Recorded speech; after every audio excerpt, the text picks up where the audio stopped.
বাজার দরের খবর জানবো। সাতক্ষীরা ও ফেনী থেকে যোগ দিচ্ছেন আমাদের সহকর্মীরা। শুরুতেই সাতক্ষীরা থেকে যোগ দিচ্ছেন আমিনা বিলকিস ময়না। ময়না, সাতক্ষীরায় আজ বাজার দর কেমন?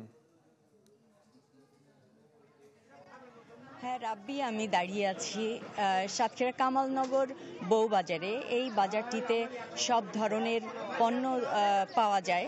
আমি আসলে একটু বলতে চাই যে রোজা সংশ্লিষ্ট যেসব দ্রব্য সেগুলোর দাম কিন্তু একেবারে মানে নাগালের বাইরে বললেও ভুল হবে না। যেমন ছোলা 100 টাকা কেজি যাচ্ছে, মুড়ি 100 টাকা, বেসন 120 টাকা, সয়াবিন 195 টাকা, চিনি 120 টাকা, পেঁয়াজ 45 কেজি দরে বিক্রি হচ্ছে এবং খেজুর 1000 থেকে 1200 টাকা, ক্ষীরায় 80 থেকে 90 টাকা, কলা 100 থেকে 120 টাকা, কুল 60 থেকে 100 টাকা। যেগুলো আসলে আগে 50 টাকা কেজি দরে বিক্রি হতো সেগুলো এখন দ্বিগুণ দামে বিক্রি হচ্ছে।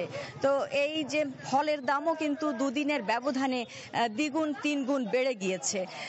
এই যে রোজা সংশ্লিষ্ট যে সব দ্রব্যাদি সেগুলো কিন্তু আসলে দাম সাধারণ মানুষের ক্রয় ক্ষমতার বাইরে। এই সাধারণ মানুষ মনে করেছিল যে এবার রোজায় অন্তত পক্ষে পণ্যের দাম কম পাবে, কিন্তু তারা হতাশ এবং হতাশা ব্যক্ত করেছে। এই মাছ মাংসের দাম কিন্তু স্থিতিশীল আছে এবং কাঁচা তরকারি বলে রাখা দরকার যে ক্ষীরায় 30 টাকা কেজি দরে বিক্রি হচ্ছিল সেটি এখন 80-90 টাকা দরে বিক্রি হচ্ছে এবং লেবুতে তো হাত দেয়াই মুশকিল। লেবুতে যেন আগুন ধরে আছে, মানুষ লেবু কিনতেই পারছে না।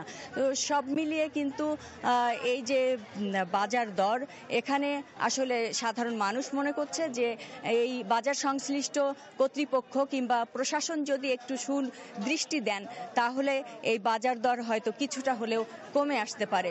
অন্তত পক্ষে রমজানে মানুষ একটু স্বস্তির সঙ্গে খেতে পছন্দ করে। এই ছিল রোজার বাজার দরের সর্বশেষ। রাব্বি।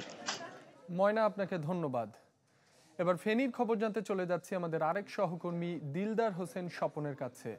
স্বপন, ফেনীতে বাজার দরের কি অবস্থা, আর সয়াবিন তেলের সরবরাহ স্বাভাবিক হয়েছে কিনা?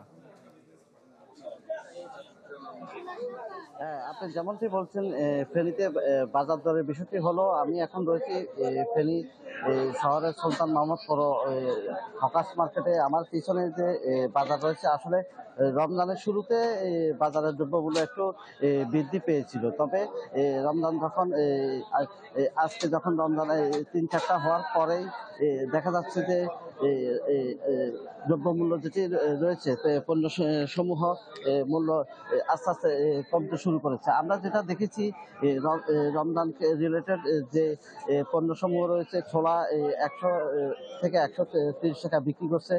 পাশাপাশি আমরা সয়াবিন তেলের বিষয়টি যদি দর্শকদের জানাই, আমাদের সরকার যদি 160 টাকা রেট দিয়ে থাকেন, তবে আজকে যেটা দেখেছি আমরা 175 টাকা বিক্রি করছে। তবে এখানে ব্যবসায়ীরা আমাদেরকে জানিয়েছেন গত দুদিন পূর্বেও কিন্তু আরো অনেক বেশি দামে তারা বিক্রি করেছেন। তবে এখানে বেগুনের দামটি এখানে আজকে যে বৃদ্ধি পেয়েছে, গত দুদিন আগেও 60 থেকে 70 টাকা বেগুন বিক্রি করেছিল, কিন্তু আজকে দেখেছি আমরা 40 টাকা মূল্যে বেগুন বিক্রি করছে। পাশাপাশি যে সকল সবজি রয়েছে, এখানে সকল সবজির দামই কিন্তু তারা আজকে বলছেন যে অনেকটা কমে গিয়েছে। ফলে ক্রেতা সাধারণের ক্রয়ের মধ্যে রয়েছে। তবে একটা বিষয় রয়েছে, এখানে যে লেবুর দরের বিষয়টি বলা যায়, এখানে প্রতি পিস লেবুর দাম 10 টাকা করে বিক্রি করছে, অর্থাৎ লেবুর দামটি একটু বৃদ্ধি পেয়েছে। সব পণ্যের দামে মোটামুটি স্বাভাবিক রয়েছে বলে মনে করছেন। তবে বাজার মনিটরিং যদি আরো জোরদার করা হয়, বাজার আরো স্থিতিশীল হবে বলে মনে করছেন স্থানীয় যারা ক্রেতা সাধারণ। এ ছিল আমার সর্বশেষ।